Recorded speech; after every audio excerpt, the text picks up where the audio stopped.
আপনারা এখানে রাস্তার উপরে কেউ ঘোরাফেরা করবেন না এবং রাস্তার উপর কেউ গাড়ি রাখবেন না এবং কর্তব্য পালন করতে হবে। ভলেন্টারি ব্যাচ পড়লে যে ব্যবহারে পরিচয় দেবে সে ভলেন্টারি আমি তার প্রতি আমি সালাম জানাই। তাই কোনো জায়গায় কোনো জ্যাম সৃষ্টি না হয়।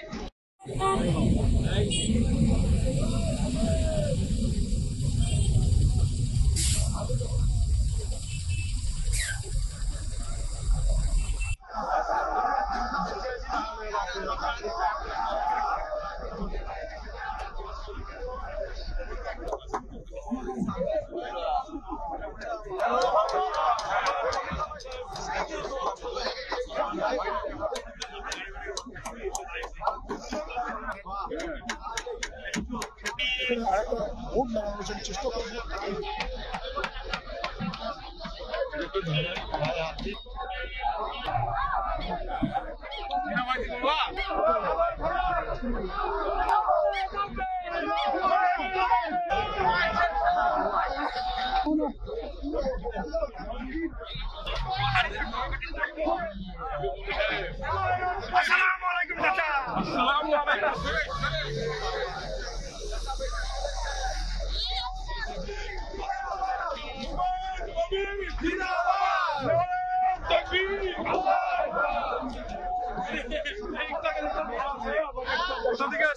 কোথা থেকে আসছেন? আপনারা কোথা থেকে আসছেন? কতজন আসছেন আপনারা? এইভাবে কি নিয়ে আসছেন?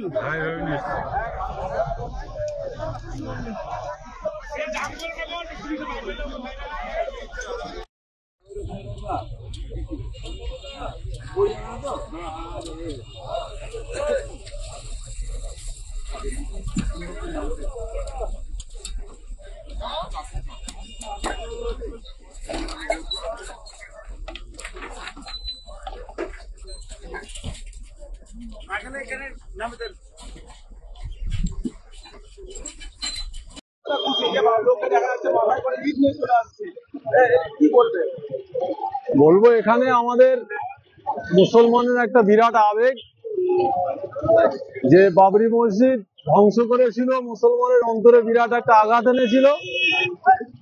সেই আঘাতকে মুছে দেওয়ার জন্য হুমায়ুন বাবু আজকে নিয়ত করেছিল, সেই নিয়তটা বাস্তবে রূপদান করার চেষ্টা করেছে।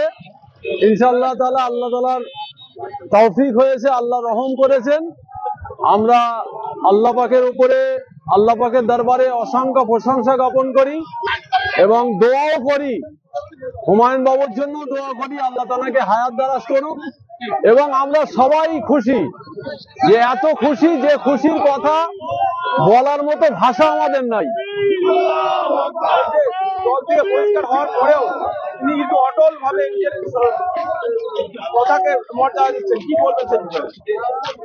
তিনি দল থেকে বহিষ্কার হওয়ার পরেও অটল আছেন একটাই কারণ, তানার ভিতরে ইমানি জজবা আছে, তানার ভিতরে আল্লাহ রসুলের প্রেম মহব্বত আছে। যেখানে আল্লাহ রসুলের প্রেম মহব্বত থাকে সেখানে তাম দুনিয়ার সম্পদ টান খায় না, তাম দুনিয়ার গদিও টান খাবে না। যেখানে আল্লাহ রসুলের মহব্বত প্রেম ভালোবাসা থাকবে সেখানে দুনিয়ার কোনো শক্তি টান খায় না। তাই বাবুর দল থেকে বহিষ্কার করে দেওয়ার পরেও তার যে মুখের ছবিটা আমরা দেখতে পাচ্ছি, সত্যি সত্যি তার ইমানি জজবা আছে, তার ছবিটা দেখলে বোঝা যাচ্ছে।